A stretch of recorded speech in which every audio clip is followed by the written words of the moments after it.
तो बनारस में अपने होटल में थोड़ी देर आराम करने के बाद जब तरोताज़ा हुए तो हम निकल गए गंगा जी की आरती देखने घाट की तरफ, जो कि वॉकिंग डिस्टेंस पर ही था।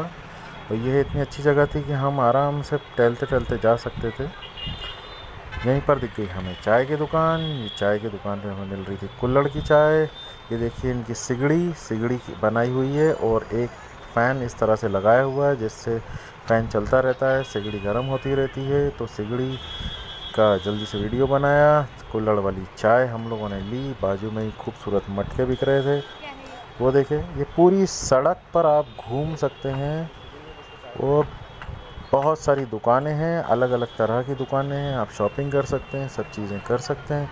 तो हमने उठाया चाय का लुत्फ़।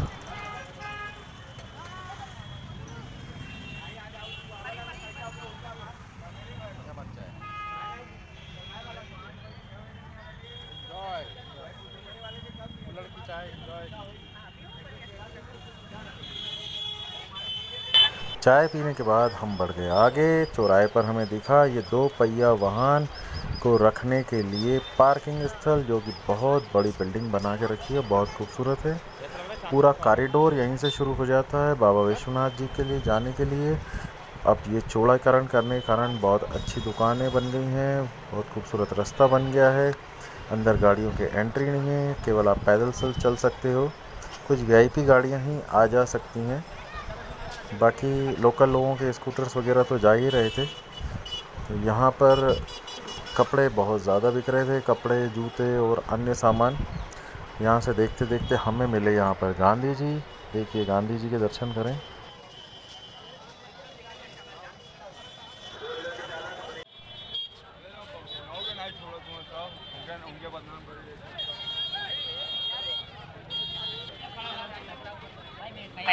मम्मी ने इन कलाकार के साथ एक फ़ोटो खिंचाया। ये भी मूर्ति बनकर खड़े हुए थे, लोग आ रहे थे जा रहे थे, कुछ पैसे इनको दे रहे थे। यही इनके आजीविका का सामान है। बहुत मेहनत का काम है क्योंकि स्टेचू बन के खड़े रहना। बाजू में ही हमें देखे बृहस्पति देव जी का मंदिर, जिसका आज तो हमने दर्शन नहीं करा, कल करेंगे, क्योंकि बाबा विश्वनाथ के दर्शन भी हम कल सुबह ही करेंगे। आज हम गंगा जी की आरती के दर्शन करने जा रहे थे। ये बना हुआ है बृहस्पति देव का मंदिर। थोड़ी सी आगे जाने पर एक गली आती है जो बाबा विश्वनाथ मंदिर के लिए जाती है, जो कि चंद कदमों पर है। और उसी के बाजू में ही आप देखेंगे तो यहाँ पर आपको माता अन्नपूर्णा का मंदिर मिलेगा। यहाँ ढेरों छोटे बड़े मंदिर हैं। आप अगर मंदिर ही मंदिर घूमेंगे तो बहुत समय आपको लगता है। यहाँ बहुत सारी धार्मिक चीज़ों की दुकानें लगी हुई थी, छोटी बड़ी दुकानें थी। कुछ जगह का नवनिर्माण हो रहा है, वो पास में से होते हुए हम घाट पर पहुँच गए। सामने ही माँ गंगा के दर्शन हो गए। दशाश्वमेध घाट पर हम इस समय उपस्थित हो चुके हैं। इस घाट पर एक स्थान हमने ले लिया। हज़ारों की संख्या में लोग पहुँच रहे थे। यहाँ से आप लेफ़्ट राइट कहीं भी जाते जाएं, बहुत सारे घाट आपको मिलते जाएंगे, जिन पर आप चलते चलते एक स्थान से दूसरे स्थान पर पहुँच जाएंगे। सामने ही गंगा जी पर डेरा डाल लिया बहुत सारे नाव वालों ने, जो कि यात्रियों को नाव पर ले के बिठा रहे थे ताकि वो गंगा आरती सामने से देख सकें। जिनको बार बार चेतावनी भी दी जा रही थी कि यह नाव खड़ा करना बंद कर दीजिए, नहीं तो आपके ऊपर कार्रवाई करी जाएगी, किंतु वो लोग कुछ नहीं सुनते। अभी थोड़ी देर बाद जैसे अंधेरा होगा, बहुत सारे नाव वाले यहाँ पर जुड़ जाएंगे, जिसमें बड़ी और छोटी नौकाएं यहाँ पर होती हैं। हमने भी स्थान ले लिया और थोड़ा आसपास घूमने लगे। जब मुझे पहले स्थान से ज़्यादा उचित दूसरा स्थान लगा तो मैं इन सबको उस स्थान पर लेकर आ गया।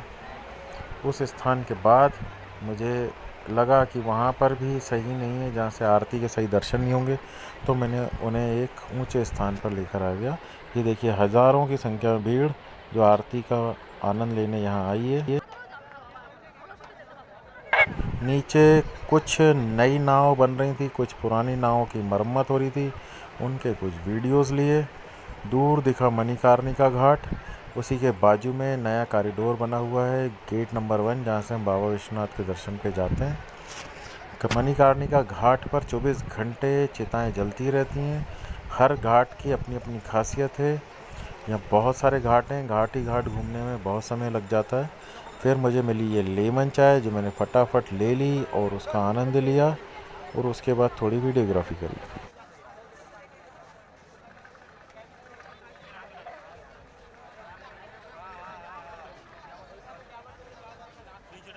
ये सीढ़ियाँ जो अभी आपको खाली दिख रही हैं, थोड़ी देर बाद यहाँ दल के दल आने वाले थे, जिसमें महाराष्ट्र से आया हुआ बहुत बड़ा दल था, साउथ से यानी आंध्रा या तमिलनाडु से आया हुआ बहुत बड़ा दल था, जो कि हमें लगातार चित्रकूट से मिल रहा था। चित्रकूट, प्रयागराज, सब जगह से जहाँ आरती होती है उस स्थान पे तो बहुत सारे लोग थे, पर जो ये दल के दल आ रहे थे, इनको विशेष निशानी या चिन्ह देकर, जैसे गमछा या टोपी वगैरह देकर एक ही कलर के साथ लाया जाता है, क्योंकि ये सैकड़ों की संख्या में होते हैं। और बड़ा सा एलसीडी लगा हुआ था। आरती की पूरी तैयारी हो गई। बिजनेसमैन अपने बिजनेस में लग गए थे। हमें मिल गए अमरूद वाले भाई साहब, जो 30 रुपये का 250 ग्राम अमरूद वहीं काट कर बेच रहे थे। उसके बाजू में ककड़ी वाले भाई साहब भी थे, यानी कि बिजनेस पूरी तरह से चल रहा था। कोई तरबूज बेच रहा था, कोई ककड़ी, कोई अमरूद, कोई टीका लगा रहा था, राम नाम का, कृष्ण नाम का, राधे नाम का। ये बच्चा डमरू बेच रहा है, कुछ गुब्बारे बेच रहे हैं, कुछ चाय बेच रहे हैं। ये लोग आना शुरू हो गए हैं, भीड़ के भीड़। और एक बड़ा सा एलसीडी जो देख रहे हैं, उस पर आरती लाइव चलती रहती है। अभी और भी लोग आएंगे। अंधकार होने लगा है, आरती आगे बढ़ रही है।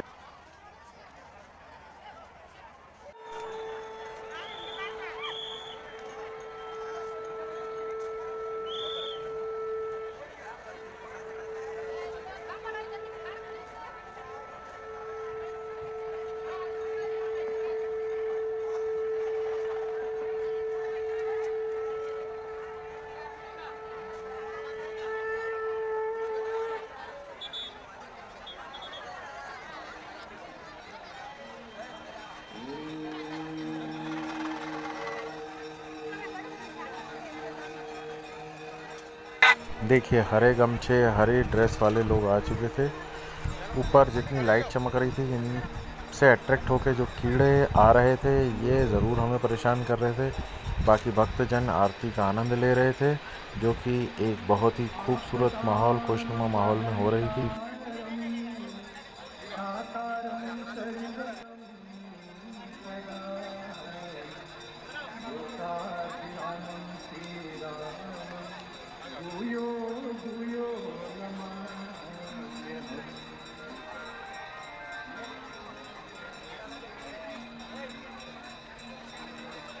गंगा तरंगरमणीय जटा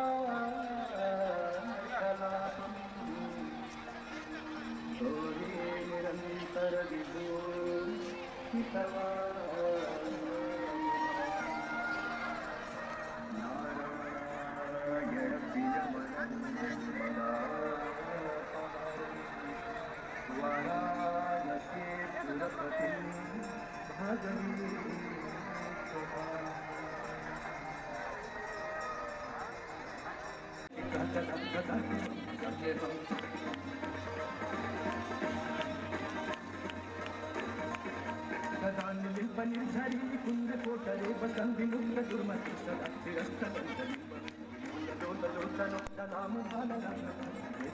सारे श्रद्धालु जन जो इस आरती में आए थे वो ओतप्रोत हो रहे थे।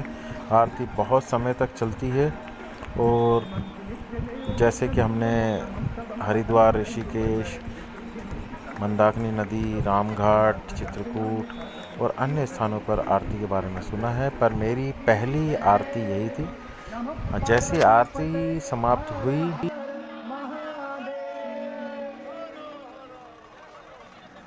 हम लोग घाट से ऊपर की तरफ चले गए। यहाँ पर हम लोगों ने कुछ खाने पीने की जगहें ढूंढी।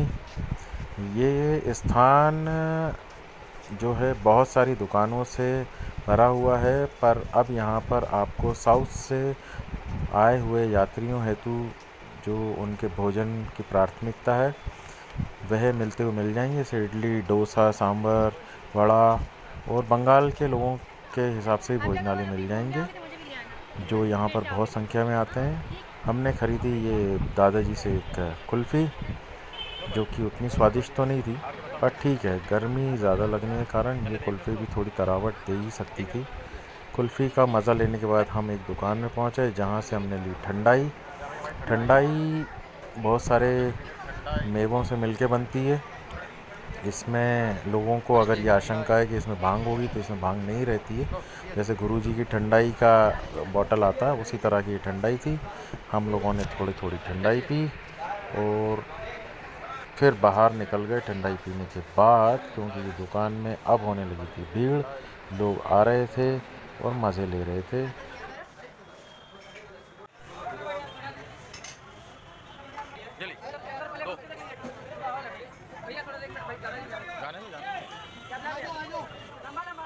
बाजू में ही स्थित एक पराठे वाले भाई साहब के पास हम पहुंच गए, जहां बहुत सारी वैरायटी के पराठे थे। तो उनसे हमने 2 पराठों का ऑर्डर कर दिया, एक आलू का पराठा और दूसरा पराठा जो था वो सत्तू का पराठा था, जो थोड़ी देर बाद हमें थाली में लगकर मिल गया।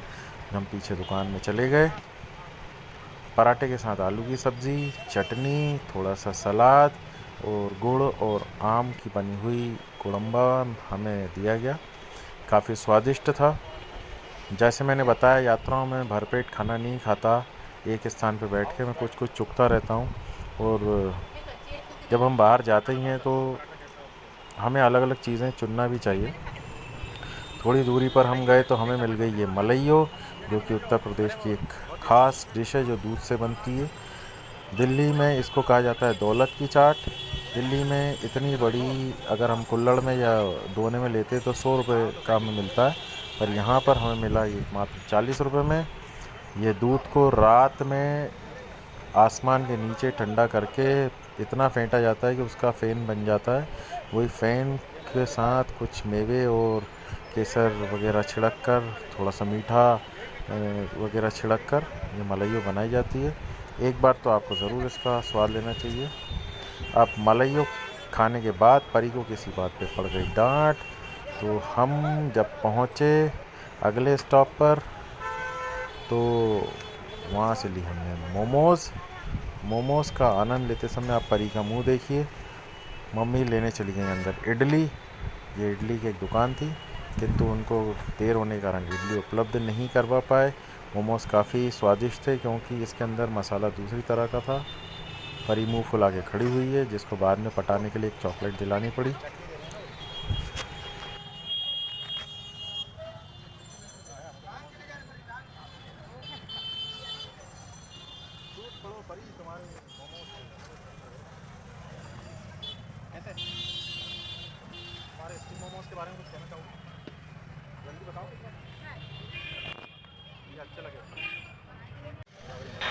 मैंने इस मोमोज़ में जो मसाला डाला था वो अलग था, ढेर सारी पत्ता गोभी काट के नहीं भरी गई थी। बाजू में ही एक कटलेट की दुकान थी, जहाँ से मैंने चीज़ कटलेट लिया।